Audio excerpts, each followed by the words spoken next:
Presiden Jokowi menerima kunjungan kehormatan bersama para Menteri Luar Negeri ASEAN dan Sekretaris Jenderal ASEAN di Istana Merdeka, Jumat tanggal 3 Februari tahun 2023.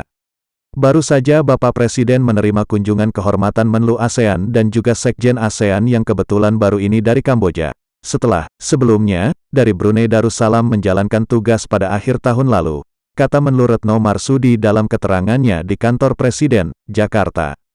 Menlu Retno melaporkan kepada Presiden Jokowi, bahwa hari ini dan esok Sabtu tanggal 4 Februari tahun 2023 para Menteri Luar Negeri ASEAN akan melakukan serangkaian pertemuan yang akan dimulai siang ini. Yaitu, Working Lunch yang akan membahas mengenai masalah Myanmar.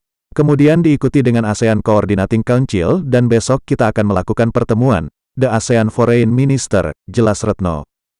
Retno mengatakan, rangkaian pertemuan para Menlu ASEAN ini merupakan pertemuan-pertemuan besar pertama yang dilakukan di bawah keketuaan Indonesia. Di dalam pertemuan tadi, Bapak Presiden menekankan dua hal. Yang pertama adalah bahwa ASEAN tidak boleh menjadi proksi siapapun. Di sini Bapak Presiden menekankan pentingnya sentralitas dan kesatuan ASEAN yang perlu terus dijaga. Karena ini adalah modal utama ASEAN, kata Retno. Bapak Presiden menekankan pentingnya penghormatan terhadap prinsip-prinsip demokrasi, hukum internasional, hak asasi manusia sesuai dengan apa yang ada di dalam piagam ASEAN, tambahnya. Presiden lanjut Retno, juga menekankan 5 Point of Consensus akan tetap menjadi mekanisme utama ASEAN di dalam mengadres isu atau perkembangan di Myanmar. Yang kedua, Bapak Presiden menekankan bahwa ASEAN harus menjadi epicentrum of growth atau pertumbuhan ekonomi di tengah gelapnya proyeksi ekonomi dunia saat ini. Namun Bapak Presiden kembali lagi mengingatkan bahwa kita akan dapat menjadikan ASEAN sebagai epicentrum of growth kalau kita mampu menjaga stabilitas perdamaian di kawasan, jelas Retno. Ucapan Jokowi itu, kata Retno, sangat diapresiasi oleh semua Menlu ASEAN.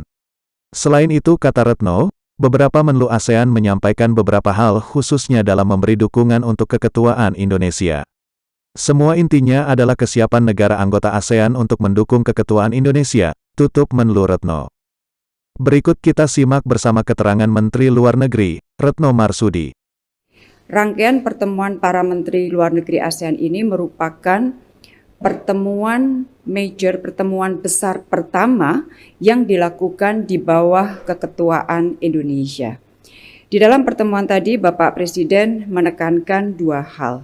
Yang pertama adalah bahwa ASEAN tidak boleh menjadi proksi siapapun.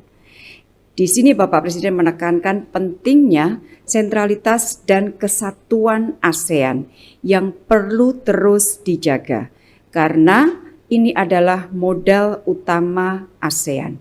Dan Bapak Presiden menekankan pentingnya penghormatan terhadap prinsip-prinsip demokrasi, hukum internasional, hak asasi manusia sesuai dengan apa yang ada di dalam piagam ASEAN. Bapak Presiden juga menekankan bahwa 5 Point of Consensus akan tetap menjadi mekanisme utama ASEAN di dalam mengadres isu atau perkembangan di Myanmar. Itu yang pertama. Yang kedua, Bapak Presiden menekankan bahwa ASEAN harus menjadi epicentrum of growth atau pertumbuhan ekonomi di tengah gelapnya proyeksi ekonomi dunia saat ini. Namun Bapak Presiden kembali lagi mengingatkan bahwa kita akan dapat menjadikan ASEAN sebagai epicentrum of growth kalau kita mampu menjaga stabilitas perdamaian di kawasan.